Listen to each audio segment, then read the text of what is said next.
It's time for the Jim and Terry Show.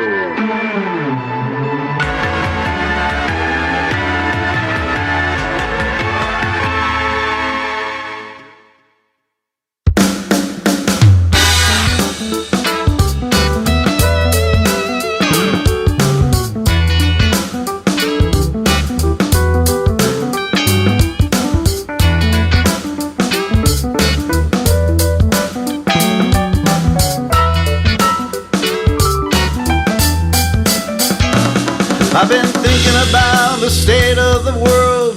The networks wanna feed ya. I'm talking about the global multimedia. It's all enough to drive a sane man to distraction. All they give us is a knee-jerk reaction.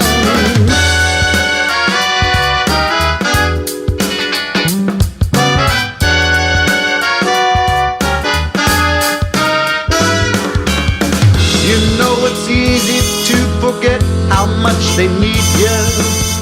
Those people behind the desk in the global multimedia. It's all a ratings game. The news reports are all the same. A pretty face, every hair in place. But what they tell you is just another knee-jerk reaction. A knee-jerk reaction.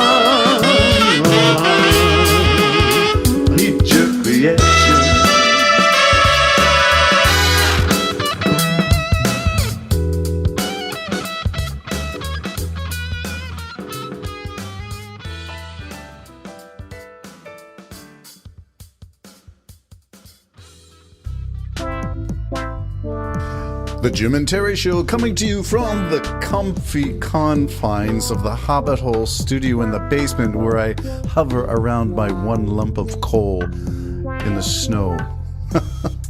It's winter in Canada, and it's come from the west, I think. I think my dear cousin in Regina sent over some of the weather that they've been having lately. -10? Well, we were there a day ago. It's -5 as I sit here. But I have a heater. A heater, not a lump of coal, so I exaggerate. Hyperbole for the sake of drama? Or is that just plain stretching the truth and get a grip on it? Does that apply to the social media? Does it apply to any media? Is the media shaping our news and views? Do facts matter? Well, we get into a whole bunch of stuff, but I'm going to start with this one since it came up in my awareness. Do I say my wokeness? If wokeness is simply aware of the suffering of others and an injustice that prevails and pervades a lot of the institutions of our Western democracies, then surely I'm a woke person when I say that Iran is next to Putin and Russia, Kim Jong-un and North Korea, and Xi Jinping in China, and perhaps Viktor Orban in, let me think, Hungary. Was it Hungary that hosted the Republican National Conference, and Orban was the speaker? What? Yeah, there's so many. Enforcing their will with no due process. Well, sure, they're going to have a due process. They're not going to be that callous, are they? Well, if due process is apprehending somebody without cause, faking the cause, putting them on a show stand trial, and then imprisoning them, or in the case of Iran, executing them. And I'm referring to today to someone who has been executed, the second young man to be executed in Iran. Why? For supporting the women's protest against the hijab and the enforcement of these religious paraphernalia, the scarves, and the necessity of wearing them in public and how much of your face you have to have covered. And the protest was spreading, and many people have been apprehended, somewhere in the neighborhood of thousands, 5,000 to 10,000 perhaps. Lots of arrests. But the executions, they've just started. The threat was that every one of them who was caught protesting would be arrested and executed. and we are at execution number 2. And Bob Ray has written a little piece to say, quote, "There are many cruel, terrible regimes in the world, and this is surely one of them." And that is the execution of a protester in the city of Mashhad. And I think this is all the protest regarding Mahsa Amini. So if you support freedom, then really you got to support anything that we can do to isolate and maybe not turn over, because that's the will of the people. If the people are willing to accept this, then that's one thing. If the people revolt against it, that's another thing.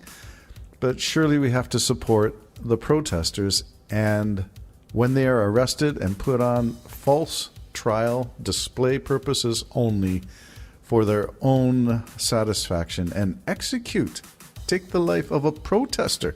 So when I think of Convoy, Ottawa, I'm thinking of whatever they got planned for 2.0. I'm thinking you are so out of touch with what real freedom means, and the real freedom that these people in Iran, among other places, in Russia, in other places, in North Korea, where the student from Ohio, and his name escapes me now, was imprisoned, tortured. Why? I think he took or removed an image from a hotel room. Otto Warmbacher, I think is his name. So when you think of freedom, please think of these things and realize how lucky we are. Fortunate, maybe it is by design. Maybe we have intentions to have peace, order, and good government in Canada. Maybe that's what we're pursuing when we say that we want order over some of the chaos that was in Ottawa in the winter a year ago.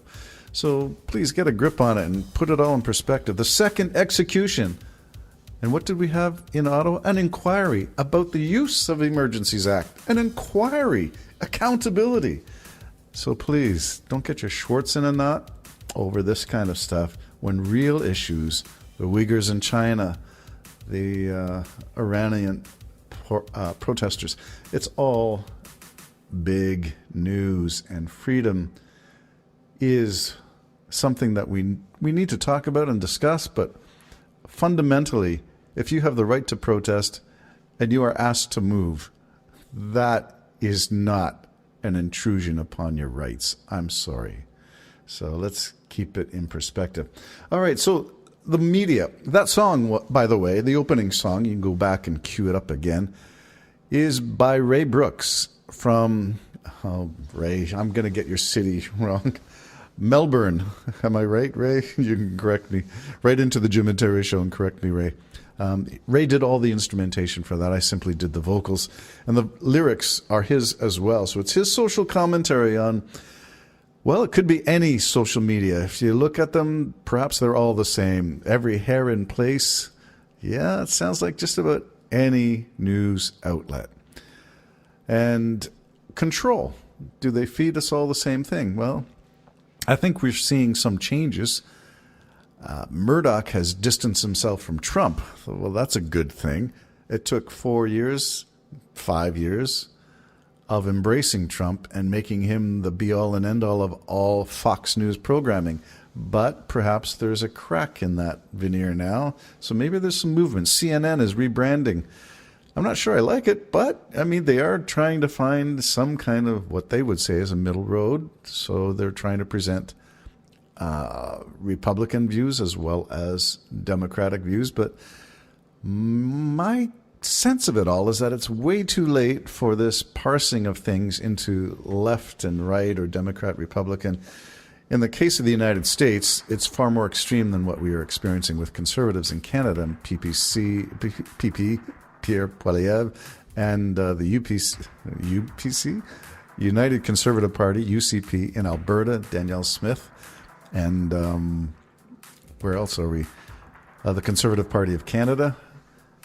And yeah, we're not quite there. But in the United States, most of the media is controlled by conservatives.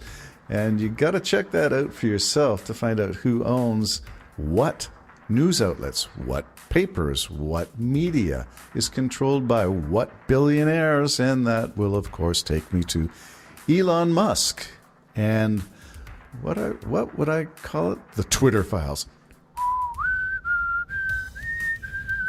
No, not the X-Files. The Twitter files. What's this all about? What is this controversy swirling around Elon Musk? Well, Elon Musk is the owner. $44 billion worth of investment. A lot of it from Chinese and Saudi investors. Why China? Well, Tesla's heavily invested in China. Not going to say too much against Xi Jinping, I'm afraid. And Saudi Arabia, well, you know, Jared Kushner got his billions of dollars from Saudi Arabia.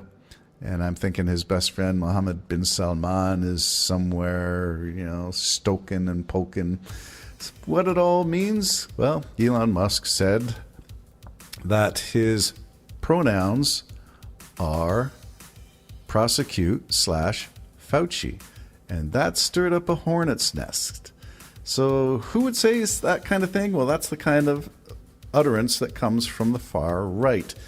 Fauci's wrong. Fauci's a criminal. Fauci did the COVID-19. Fauci's responsible. Fauci owns labs. Fauci owns pharmaceutical companies. Fauci engineered the COVID-19. I mean, it goes on into ridiculous extents.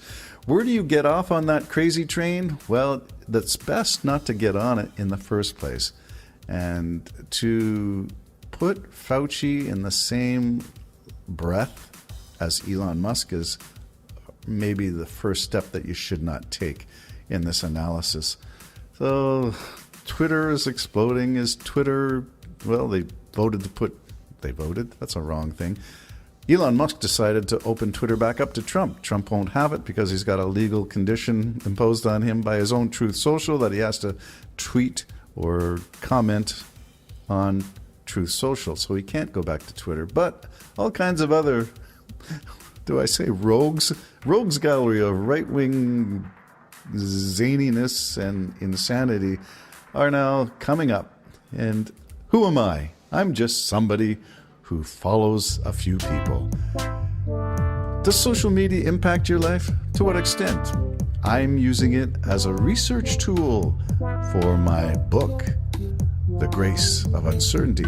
Get out the dogma. Embrace uncertainty. There's a message. Jim and Terry Show signing off. Have a good one. Bye-bye.